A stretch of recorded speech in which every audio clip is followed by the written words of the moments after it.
BC 991년에 나단 선지자가 다윗 왕을 찾아갑니다. 하나님의 감동하심을 입어서 나단 선지자가 다윗 왕을 찾아가서 이야기 하나를 들려줍니다. 왕이시여, 제가 이야기 하나 들려드릴 텐데 제 말을 잘 들어주시기를 바라나이다. 그리고 이런 이야기를 시작합니다. 어느 마을에 큰 부자, 소문난 부자가 있었습니다. 그 부잣집에는 소가 심이 많고 나귀도 심이 많고 양들도 심이 많아 온 동네에 크게 소문난 부자입니다. 그런가 하면 그 마을에 아주 가난한 사람도 있었는데 그 가난한 집에는 양 새끼 한 마리밖에 없습니다. 그 가난한 집에 양 한 마리는 그 가정의 미래요, 희망이요, 소망이요, 한 집에서 같이 살면서 식구처럼 그렇게 사랑하고 아끼는 양인데, 큰 부잣집에 어느 날 손님이 찾아왔습니다. 그런데 그 큰 부자, 소문난 부자가 자기 집에 찾아온 손님을 대접하기 위해서 양 한 마리를 잡아서 대접을 했는데, 글쎄 그 양이 자기 우리간에 있는 양이 아니고 그 양 한 마리밖에 없는 그 가난한 집의 양 한 마리를, 그 양을 빼앗아다가 부자가 자기 집 손님을 대접했나이다. 그런 사람을 사람이라 할 수 있겠습니까? 사람이 어찌 그리 고약할 수 있습니까? 왕이시여, 이스라엘 나라에 그런 사람이 있다면 어떻게 다스려야 하겠나이까? 나단 선지자가 이야기를 들려주었습니다. 질문을 했죠. 그때 다윗 왕은 주저하지 않고 단언을 했습니다. 그 사람은 마땅히 죽을 자라. 그런 사람은 죽음으로 다스려야 하지. 이스라엘 나라에 그런 사람이 숨쉬고 살게 해서는 안 돼. 내가 여호와의 이름으로 맹세하노니 그런 사람은 죽음으로 다스릴 것이야. 그 사람은 죽음 마땅한 자라. 단호하게 선언을 했습니다. 하나님의 이름으로 맹세하건대 그런 사람을 내가 죽이리라 단언을 했어요. 그때 나단 선지자가 기다렸다는 듯이 거침없이 하나님의 메시지를 전합니다. 무슨 이야기 했을까요? 사무엘하 12장 7절과 8절 우리 같이 읽겠습니다. 나단이 다윗에게 이르되 당신이 그 사람이라. 이스라엘의 하나님 여호와께서 이와 같이 이르시기를 내가 너를 이스라엘 왕으로 기름 붓기 위하여 너를 사울의 손에서 구원하고 내 주인의 집을 네게 주고 내 주인의 아내들을 내 품에 두고 이스라엘과 유다 족속을 네게 맡겼느니라. 만일 그것이 부족하였을 것 같으면 내가 네게 이것저것을 더 주었으리라. 나단 선지자가 거침없이 말했습니다. 당신이 그 사람이라. 다윗 왕 당신이 죽음 마땅한 바로 그 사람이라. 하나님의 말씀을 들으시오.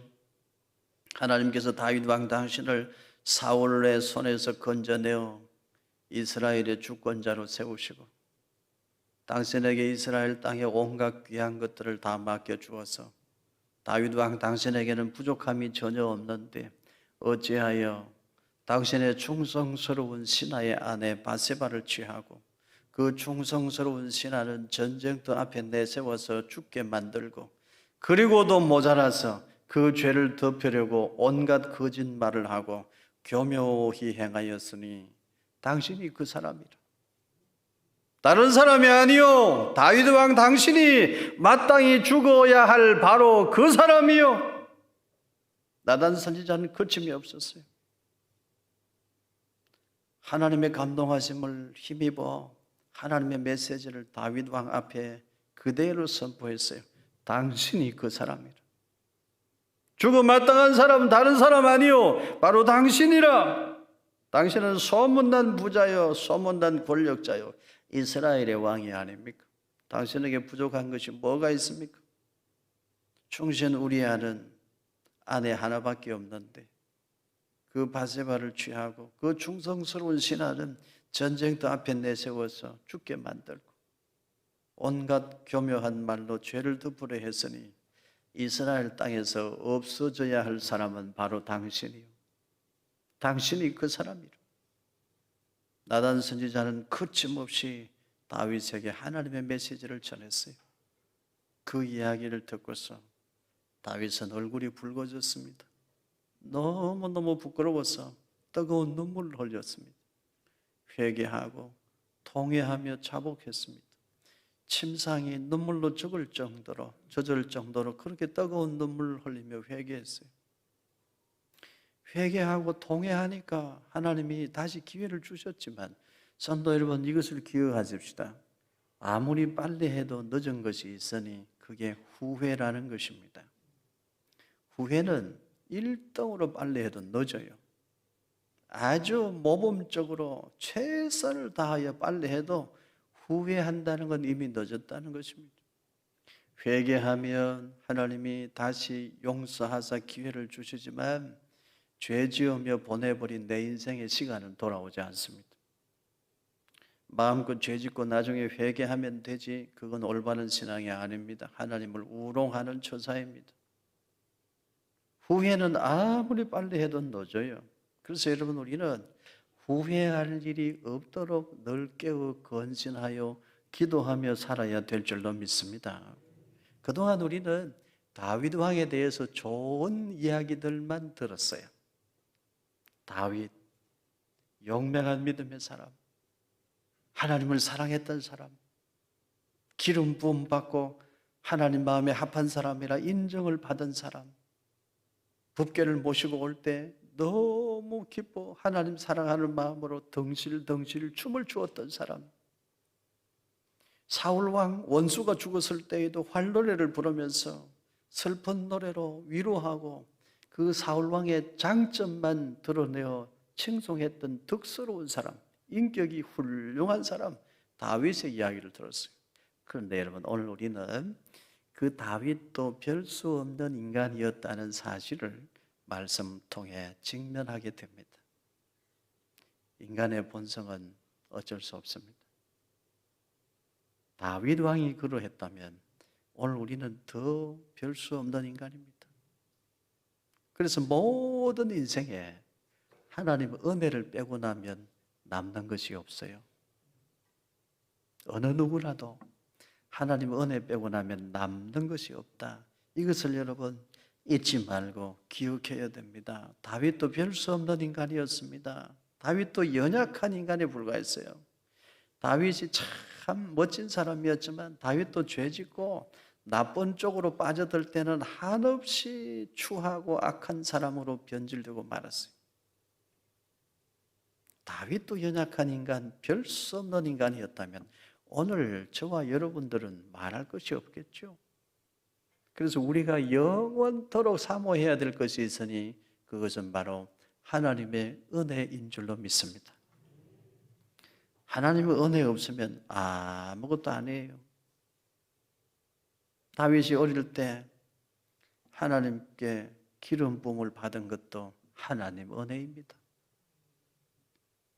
다윗이 하나님 마음에 합한 사람으로 자랄 수 있었던 것도 하나님의 은혜입니다.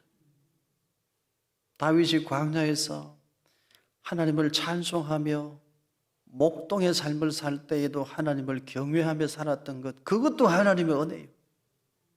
다윗은 찬송 잘하는 사람이었어요. 여호와는 나의 목자시니 내게 부족함이 없으리로다. 띠리링 띠리링 악기 연주도 얼마나 잘했는지 몰라요. 다윗이 찬양을 잘하고 하나님 섬기며 살 수 있었던 것, 그것도 하나님 은혜예요. 사울왕이 죽었을 때 내 원수놈이 죽었다 이렇게 말하지 않고 사울과 요나단은 활 잘 쏘는 용맹한 분들이었다, 그렇게 활노를 지어 불을 넣으며 덕스러운 모습을 보일 수 있었던 것도 하나님의 은혜요. 법궤를 모시고 올 수 있는 믿음 가진 것도 하나님의 은혜요. 이스라엘의 왕 된 것도 하나님의 은혜요. 성경을 읽어보세요. 다윗이 위대한 게 아니고 다윗을 위대한 인물로 세워 사용하신 하나님이 위대하신 분입니다. 하나님 은혜 없으면 아무것도 아니에요. 모두가 그렇습니다. 저도 별 수 없는 인간이에요. 여러분도 마찬가지일 것입니다. 그러므로 사랑하는 성도 여러분, 우리가 영원토록 붙들고 놓지 말아야 할 기도 제목이 있으니 하나님의 은혜를 구하는 것입니다. 하나님의 은혜 없으면 아무것도 아니에요. 그래서 이곳에 새 예배당을 지으면서 교회 이름을 어떻게 지을까? 아무리 생각해도 하나님이 저에게 한 가지만 가르쳐 주셨어요. 은혜다, 은혜다. 그래서 우리 교회 이름이 은혜교회입니다. 다산에 있는 교회라 다산은혜교회입니다. 여러분, 다산은혜교회 성도 되신 것을 환영하고 축복합니다. 우리 평생 하나님 은혜 안에서 살아가시기를 축원합니다. 하나님 은혜 없으면 아무것도 아닌 거예요. 우리 평생에 사모할 것 하나님의 은혜입니다. 그리고 여러분, 하나님의 은혜 없으면 아무것도 아니라는 사실을 정말 깨닫는다면 우리가 잊지 말아야 될 거 있습니다. 내 삶의 태도는 항상 겸손해야 된다는 것입니다. 저도 여러분도 더 겸손하기를 바랍니다. 하나님 은혜 빼고 나면 남는 게 없어요. 아무것도 아니에요. 추하고 더럽고 냄새나는 것밖에 없어요. 그게 죄로 타락한 인간의 본질입니다. 그렇다면 우리 인간은 언제나도 무엇을 덕목으로 삼고 살아야 될까요? 겸손입니다. 이 사실을 깨달은 어거스틴은 말했습니다. 그리스도인의 첫 번째 덕목은 겸손이다. 그리스도인의 두 번째 덕목도 겸손이다. 세 번째도 겸손이다. 겸손을 잃어버리면 안 된다. 정말 그렇습니다. 사랑하는 성도 여러분, 우리 모두 더 겸손하기를 바랍니다. 내가 마음을 낮추어 낮은 곳으로 내 마음을 겸손한 마음으로 내 마음을 채우면 내가 행복해져요. 상처받을 일이 없어요. 내가 건강해요. 내가 행복하니까 곁에 있는 사람들에게 행복을 주는 사람이 됩니다. 그러나 내가 마음이 높아, 내가 교만하면 내가 온갖 것들로 인해 상처를 받아요. 사실 겸손한 사람은 상처받을 일이 없어요. 교만한 사람은 누구라도 쉽게 상처를 받습니다. 상처를 받는데 많이 받아요. 상처투성이 인간 스스로 자기의 교만이 자기 인생을 상처투성이 인생으로 만드는 거예요. 그러면 상처투성이 인간이니까 옆에 있는 사람들도 힘들게 해요. 다 불행을 나누어주는 사람이 되고 마는 거예요. 그래서 여러분, 우리는 겸손해야 돼요. 더 낮아져야 돼요. 성경에 겸손으로 아예 허리를 동이고 살아라, 그렇게 말씀하잖아요. 우리도 겸손해야 됩니다. 죄로 타락한 인간은 자기 자신의 허물과 자기 자신의 죄에 대해서는 너무나 빨리 면죄부를 주는 버릇이 있어요. 자기 자신의 잘못은 금방 면죄부를 줘요. 그럴 수도 있지, 이렇게 생각해요. 그러나 타인의 허물에 대해서는 면죄부를 주지 않습니다. 끝까지 정죄하고 비판하고 비난합니다. 우리 모두 그런 습성을 가지고 있는 존재라는 걸 알아야 돼요. 다윗도 그러했습니다. 이스라엘 나라에 그런 사람을 살려둘 수는 없지. 죽음으로 다스려야지. 하나님의 이름을 덜 먹이며 하나님 살아계심을 두고 맹세하며 그 사람은 죽을 자라. 이스라엘 나라에 내가 왕으로 있는 한 그런 사람이 이 땅에 숨쉬고 살 수는 없어. 그렇게 말했어. 그런데 그 다윗이 들어야 했던 하나님의 메시지는 뭐였어요? 당신이 그 사람이라. 죽어 마땅한 사람은 바로 당신이요. 다윗도 그 말씀 들어야만 했습니다. 오늘 우리는요, 더 말할 것이 없어요. 다윗이 별 수 없는 인간이었다면 우리는 더더욱 그러합니다. 다윗처럼 하나님 마음에 합한 사람이 없었습니다. 다윗처럼 하나님 사랑했던 사람도 없어요. 다윗처럼 하나님의 은혜로 충만했던 사람도 없어요. 다윗처럼 찬송 잘했던 사람도 찾아보기 힘들어요. 다윗처럼 뛰어난 글로 시편으로 하나님의 영광을 노래했던 문장과도 더불어요. 다윗처럼 인격이 성숙한 사람도 찾아보기 힘들다 이 말이에요. 그런데 여러분, 그 다윗도 결국은 별 수 없는 인간에 불과했어요. 우리는 다윗의 삶을 통해 인간의 실존을 보는 거예요. 아, 인간은 결국 이런 존재이구나.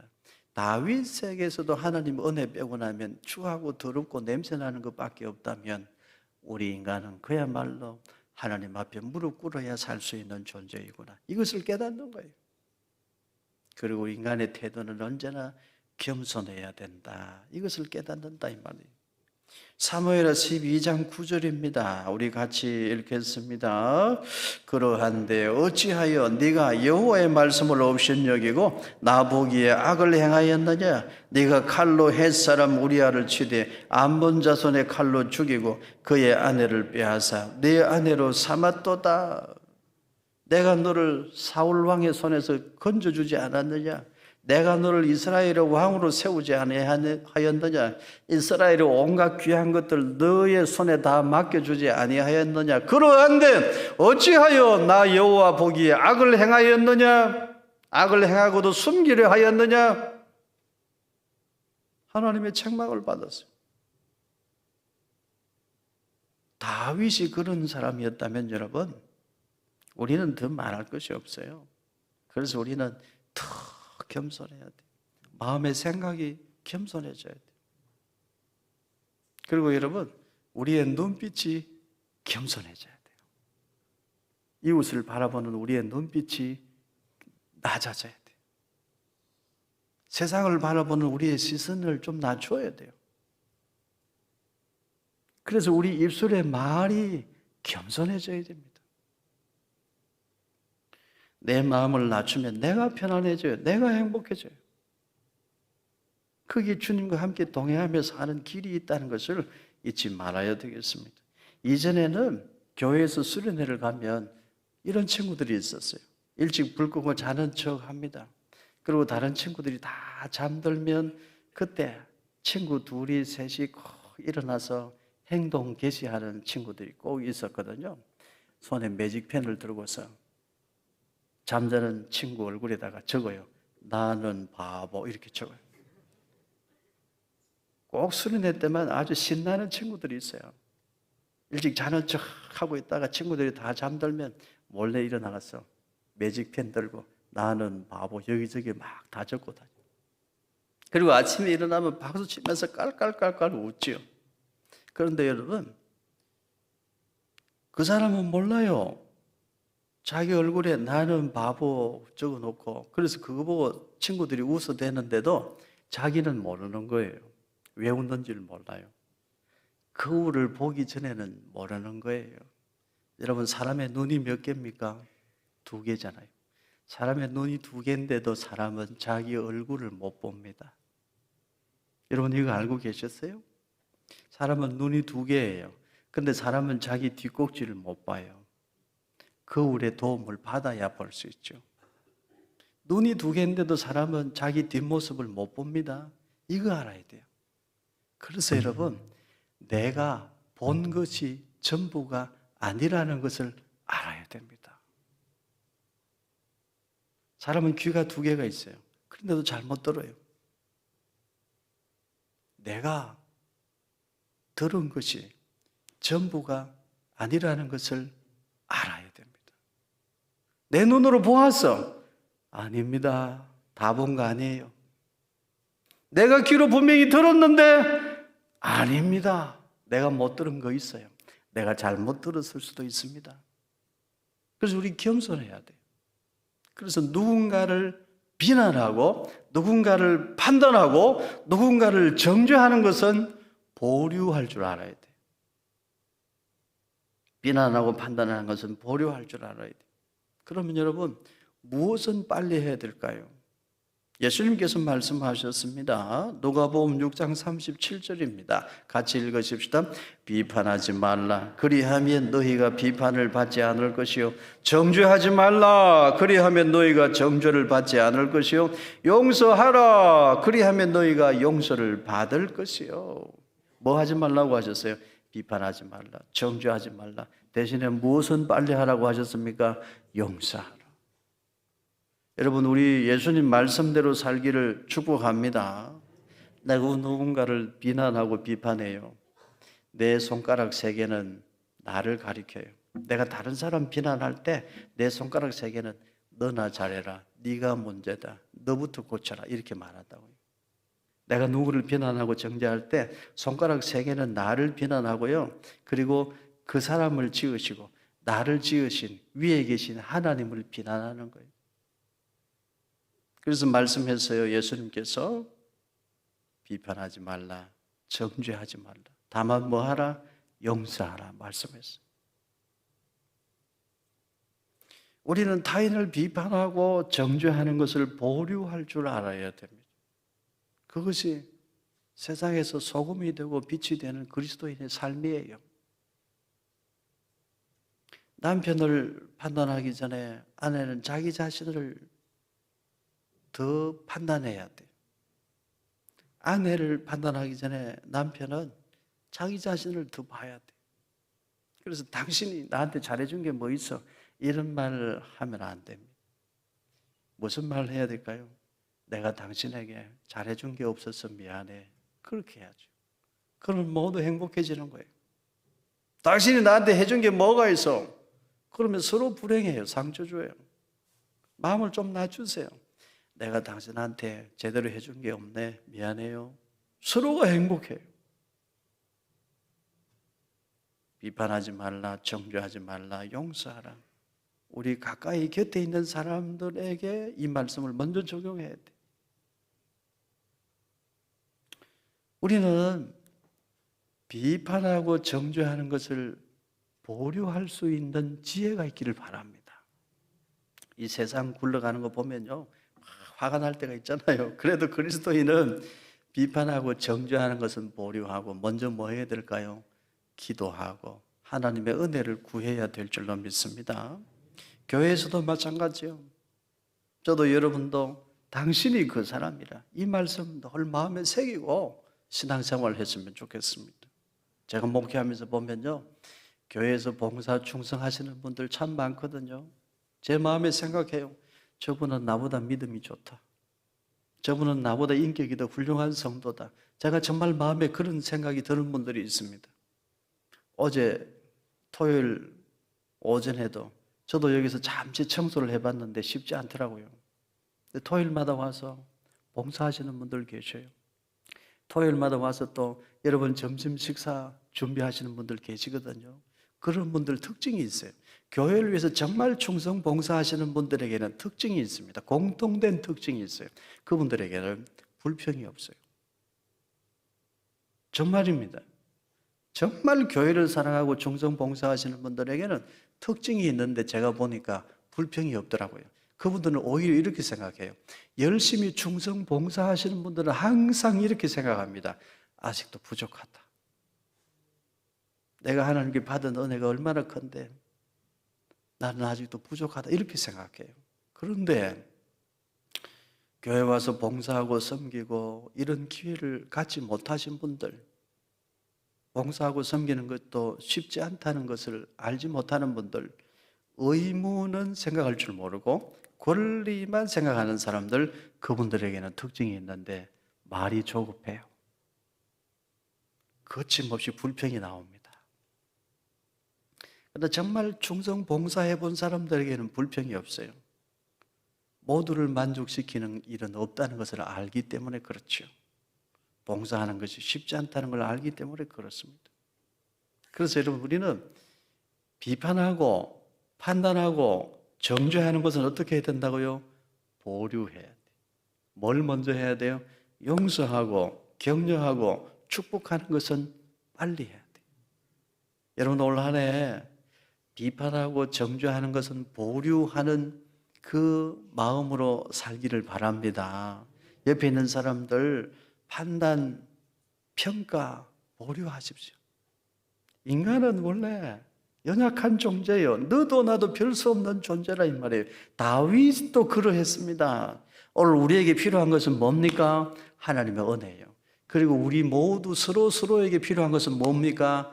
위로와 격려입니다. 용서인 거예요. 비판하고 정죄하는 것은 보류하고, 용서하고 사랑하고, 격려하는 것은 서둘러서 행하고, 여러분 올 한 해 저도 여러분도 꼭 그렇게 살기를 예수님 이름으로 축복합니다.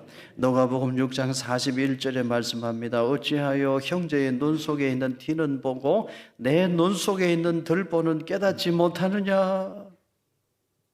누가복음 6장 42절에 예수님께서 이 말씀에 대한 부연 설명을 또 해주셨습니다. 우리 같이 읽으십시다. 너는 내 눈 속에 있는 들보를 보지 못하면서 어찌하여 형제에게 말하기를 형제요 나로 네 눈 속에 있는 티를 빼게 하라 할 수 있느냐. 외식하는 자여 먼저 내 눈 속에서 들보를 빼라. 그 후에야 네가 밝히 보고 형제의 눈 속에 있는 티를 빼리라. 티는 너무 작아 잘 보이지도 않아요. 들보는 저 기둥을 떠받치는 석가래를 말하거든요. 비교가 안 되잖아요. 자기에게는 들보만한 허물이 있는데 그건 면죄부를 주고, 형제에게는 티만큼 작은 허물이 있는데 그것은 끝까지 비난하고 정죄하고, 네가 그렇게 살아서 되겠느냐? 예수님 말씀하셨어요. 다윗이 나단 선지자의 이야기를 들을 때 단언을 했잖아요. 마땅히 죽을 자라, 그 사람은 죽음 마땅한 자라. 너무 쉽게 하나님의 이름을 사용했잖아요. 하나님은 살아계심을 두고 맹세하노니 그 사람은 마땅히 죽을 자라 함부로 말했잖아요. 그래서 다윗이 들어야 했던 말은 어떤 말이죠? 당신이 그 사람이라. 죽음 마땅한 사람은 바로 당신이라. 그 이야기 들어야 됐잖아요. 그래서 다윗이 너무 부끄러워 눈물 뚝뚝 흘리는 거예요.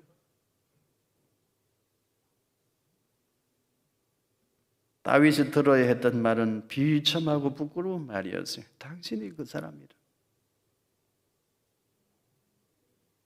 누군가 이런 글을 남겼습니다. 젊은 시절 나의 기도는 세상을 고쳐달라는 기도였습니다. 젊은 시절 나는 혁명가였습니다. 더러운 세상 고쳐주세요. 나쁜 세상 고쳐주세요. 젊은 시절 나의 기도는 혁명가의 기도였습니다. 중년이 되어 나의 기도는 달라졌습니다. 주여, 저 사람들을 고쳐주세요. 내 아내 제발 좀 고쳐주세요. 내 남편을 제발 좀 고쳐주세요. 내 자식들을 제발 좀 고쳐주세요. 다른 사람 고쳐달라는 기도였습니다.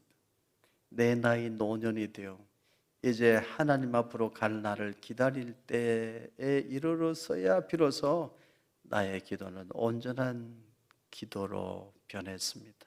주여, 나를 고쳐주소서. 죽을 날을 기다릴 때에 이르러서야 정말 필요한 기도를 드리게 되어서 감사하지만 내 젊은 날, 내 젊을 때부터 주여 나를 고쳐주소서 이 기도로 기도를 올렸다면 내 인생은 지금보다 훨씬 더 멋진 인생이 되었을 터인데 그것이 아쉬울 뿐입니다. 누군가 그렇게 글을 썼더라고요. 정말 그렇습니다, 여러분. 다른 사람 고치려 하기 전에 나 자신을 먼저 고치는 우리 모두 되기를 축복합니다. 다른 사람 가르치기 전에 나 자신을 먼저 가르치는 지혜가 있기를 예수님 이름으로 축원합니다. 하나님의 나라는 칼과 총으로 임하지 않아요. 하나님의 나라는 예수님의 십자가로 이 땅에 임합니다. 칼과 총으로 완성되는 평화는 평화가 아니에요. 저 로마를 보십시오. 결국은 사라지는 거예요. 예수님 십자가로 이루어 놓은 샬롬의 평화는 영원합니다. 하나님의 나라는 칼과 총으로 임하지 않아요. 예수님의 십자가로 임하는 나라, 하나님 나라입니다. 우리는 그 하나님 나라 백성인 줄로 믿습니다. 그래서 여러분, 우리는 싸움을 싸울 줄 알아야 돼요. 전쟁을 할 줄 알아야 돼요. 무슨 싸움 해야 되나요, 여러분? 우리 인생에 있어서 누구나 반드시 싸워서 이겨야 될 전쟁이 있는데 그것은 바로 자기 자신과의 싸움입니다. 죄로 타락한 본성이 내 안에 있습니다. 다윗에게도 있어서 여러분 속에도 있습니다. 육체의 정욕, 안목의 정욕, 이생의 자랑, 끊임없이 탐욕 올라옵니다. 그거와 싸워야 돼요. 나 자신과 싸워야 되는 거예요. 나 자신과 싸워서 이겨야만 지도자가 되고 하나님 나라에 합당한 일꾼 됩니다. 그런데 사람들은 자꾸 다른 사람과 싸워서 이기려고 그래요. 제일 어리석은 사람, 남편과 싸워서 이겨먹으려고 하고 아내와 싸워서 이겨먹으려고 해요. 왜 그런지 모르겠어요. 부부 사이에 이기는 거에 뭐가 의미가 있습니까? 지는 게 낫지. 다른 사람과 싸워서 이기면요, 기껏해야 지배자가 됩니다. 지배자. 지배자는 하나님 나라에 쓸모가 없어요. 예수님 십자가 지러 가시는 분이니까 총과 칼을 들고 휘둘러 대는 지배자는 하나님 나라에 필요가 없다고요. 지배자는 하나님 나라에 합당한 일꾼 되지도 아니하고 하나님 서시지도 않습니다. 자기 자신과의 싸움에서 이긴 사람, 지도자라야 하나님이 쓰셔요. 그래야 자기 자신과의 싸움에서 자꾸 이기고 승리하고 그런 사람이 되어야 세상에서도 소금이 되고 빛이 되고 하나님께 기쁨 되고 영광이 되는 것입니다. 오늘 우리는 다윗이 들었던 이야기, 오늘 우리도 들었습니다. 당신이 그 사람이라. 이 말씀 우리 가슴에 꼭 새기고 살기를 바랍니다. 다른 사람 비난하기 전에 나 자신을 살펴야지. 다른 사람 비판하기 전에 나를 가르쳐야지. 다른 사람 고치려 하기 전에 나를 고쳐야지. 이 마음의 태도로 하나님을 섬기고 교회를 섬기고 또 세상에 나아가 삶을 펼쳐 나갈 때에 우리의 삶이 부끄러운 인생이 아니요, 하나님 앞에 자랑스럽고 칭찬받을 수 있는 복된 인생이 되기를 예수님 이름으로 축복합니다.